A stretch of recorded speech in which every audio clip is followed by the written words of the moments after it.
have been feeling under the weather last week, staying mostly inside, working on the upcoming poetry book, or watching Netflix, so it's nice to finally get back into my routine. As much as I hate to admit it, I start my mornings by checking my phone. I know, we all preach how we should be more present and enjoy the moment, and I agree, but it's hard when you have family and friends around the world living in all different time zones. So the first thing I do is check messages from them. But also it's a nice excuse because I'm a bit of an addict when it comes to my phone. I can't not have it on me because my imagination can strike at any second in any place, and I need my phone to either write it down or save a voice memo. But despite it being the first thing I check in the morning, I also know how to be present in the moment. After checking my phone, the next thing is having a glass of water, followed by a mandatory dance session. Yes, I love dancing and I love music. I start my days by feeding on this positive energy and moving my body. It helps me deal with all the big emotions and stress. Sometimes you just need to dance it off to make yourself feel better. Normally I walk a lot as well. I'm a big walker. Being born and raised in a small coastal town in Ukraine, walking was just a way of life for me, and even after 10 years in Los Angeles, it's a habit that has stayed with me. I usually walk around my neighborhood in the morning or at lunch. Not only it's a great exercise for your body, but also for your mind. Especially while writing my latest poetry collection, Letters You Will Never Read, which is coming later this year.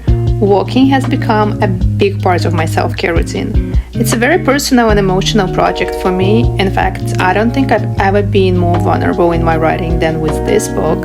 And at times it wasn't the easiest thing to share. At moments when I felt I needed a break, I would go for a walk. And yeah, I've been walking a lot this summer while working on this poetry book.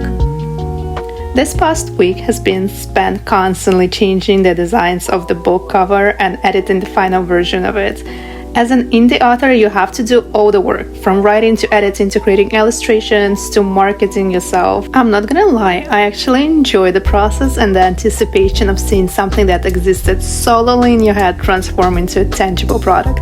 There is so much art and creativity in it, and being independent gives you full control and a chance to experience all sides of being an author. I'm somewhat of a perfectionist when it comes to my work, so no surprise that I've changed the book cover design 3 times so far. Right now I'm loving the latest creation, but who knows how I'll feel about it in a week. Hopefully though, this is the final version of the book. Being an author can feel lonely sometimes, since it's constantly just you and your thoughts. Don't get me wrong, I love being on my own, and I think it's important to be able to enjoy your own company. But everything is good in moderation. We still need to have a community around us. Luckily this week it was my friend's birthday, so I got to spend time with her and her family. Normally I try to see my friends at least once a week. Besides small talks, work emails and virtual meetings, it's important to have a good support system around you. And I'm incredibly lucky to have made so many meaningful connections over the years. But even with a great support system, I believe it is just as important to show love and kindness to yourself. One of the ways I practice self-love is by treating myself to flowers every week. It's a small ritual that brings me joy and reminds me to be patient. It is my little way of showing myself some care and appreciation. This week I also took myself on a solo date. When I was a teenager, I used to feel really embarrassed about going out by myself. There were so many things I wanted to do that my friends weren't interested in, and I ended up missing out. But eventually I pushed myself to go alone to the movies to watch a film I really wanted to see, and it turned out to be the most liberating experience. So I guess this is your reminder to not postpone living just because you don't have anyone to do it with. Sometimes the best company is your own.